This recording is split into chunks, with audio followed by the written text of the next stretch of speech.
Salary ceiling ఎందుకు పెట్టలేదు?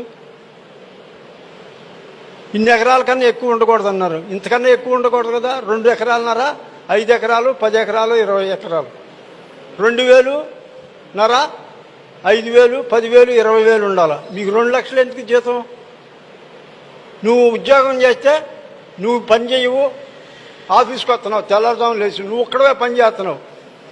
నీ భార్య పని చేయదు, మీ అమ్మాయి పని చేయదు, మీ అబ్బాయి పని చేయడు, మీ అమ్మ పని చేయదు, మీ నాన్న పని చేయడు. ఈ 5గురిని కూర్చోబెట్టి తెల్ల ఏనుగుల్లాగా మేపుతున్నారా? ఇది ఎక్కడ న్యాయం? వాళ్ళకి జబ్బులు వస్తున్నాయి, మీకు డబ్బులు వస్తున్నాయి, వాళ్ళకి జబ్బులు వస్తున్నాయి. మళ్ళీ వెళ్ళి డాక్టర్ దగ్గరే కూర్చున్నాయి. అందువల్ల ఈ వ్యవస్థ ఇట్లా కాదని పత్తిపాటి పుల్లారావు గారి మీద ఎదురు తిరిగాం. మీ వల్ల వ్యవసాయం కుంపయిందన్నాం. ఎట్లా అన్నారు? బ్రిటిష్ గవర్నమెంట్లో అగ్రికల్చర్ లేబర్ కన్నా 1 నయా పైసా కూడా ఎక్కువ ఇచ్చేవాళ్ళు కాదు ఎంప్లాయీకి. అప్పుడు బతకలేక బడిపంతులు అన్నారు. ఇప్పుడు బతకగలిగినాడు బడిపంతులు. కదిలితే సమ్మె, మెదిలితే సమ్మె. ఎంత ఇస్తే సరిపోద్ది? 2007లో జింబాబ్వే అనే దేశంలో ద్రవ్యోల్బణం వచ్చింది, 22 లక్షల %. ఈ కండవా ఖరీదు రూపాయి, అక్కడ 22 లక్షలు కొన్నారు.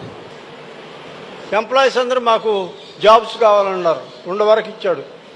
జీతాలు పెంచమన్నారు. ఎంత కావాలన్నారు? ఎంత లేదండి, ఒక 50,000 కోట్లు ఇవ్వమన్నారు. అందరికి కాదండి, సంవత్సరానికి కాదు, నెలకి. మేధావులందరినీ పిలిపించి మాట్లాడాడు. ఇస్తామని ఒప్పుకున్నారు. డిసెంబర్ 12వ తారీఖు 50,000 కోట్లు ముద్రేసి సంతకం పెట్టి జనవరి 1వ తారీఖు రిలీజ్ చేశాడు. 50,000, 50,000, 50,000. 11వ తారీఖు యూనియన్ నాయకులు వెళ్ళారు. ఏమండి మాకు ఈ 10 రోజులకే వచ్చినాయి, మిగిలిన 20 రోజులు మేము ఎట్లా బతకాలన్నారు. ఏం పర్వాలేదు, నేను ఉండానన్నాడు. అదేదో చెప్పండి, ఇంటికి వెళ్ళి సంతోషంగా ఉంటామని అన్నాడు. ఏమి లేదు, 50 కొట్టేసి 2 లక్షల కోట్లు ఇస్తా అన్నాడు నెలకి. మహాప్రభు, నీ కోట్లొద్దు, నీ చెక్కులొద్దు, నీ డబ్బులొద్దు, మాకు ఇంత కూడు పెట్టమన్నారు. ఏడ్చారు. కానీ ముండలాలా వెళ్ళి వ్యవసాయం చేసి మీరు బతికి మమ్మల్ని కూడా బతికించమన్నారు. ఆ దేశం 2 సంవత్సరాల్లో సెటరైట్ అయింది. మన దేశం 200 సంవత్సరాలు అనే కానీ సెటరైట్ కాదు. అలాంటి పరిస్థితి తెచ్చుకున్నాం మనం. ఎంతసేపు ఎంతైతే సరిపోద్ది?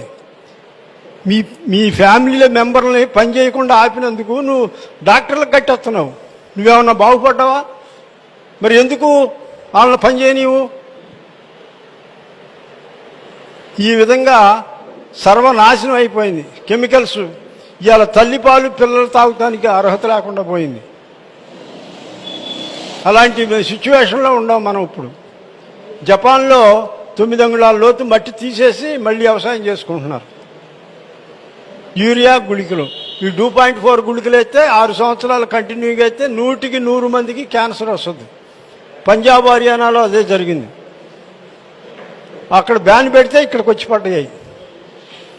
పంజాబ్, హర్యానాలో తంతే తెలంగాణను, ఆంధ్రప్రదేశ్లో వచ్చి పడ్డారు వాళ్ళు ఈ గుళికలని.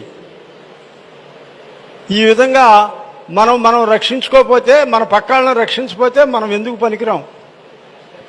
మనం ఏదో సాధించాం అనుకుంటున్నాం. ఏం సాధించాం? ఆరోగ్యమే మహాభాగ్యం, డబ్బు కాదు. ఇప్పుడు మీ జేబులో ఉంటాయి, కాసేపు ఆ జేబులో ఉంటాయి, తర్వాత నా జేబులోకి వస్తాయి, ఇట్లా మళ్ళీ మీ జేబుకే వస్తాయి. మనకు ముఖ్యంగా కావాల్సింది ఆరోగ్యం. అది లేకుండా చేసుకుని మనం ఉర్రొట్లు అవుతున్నాం.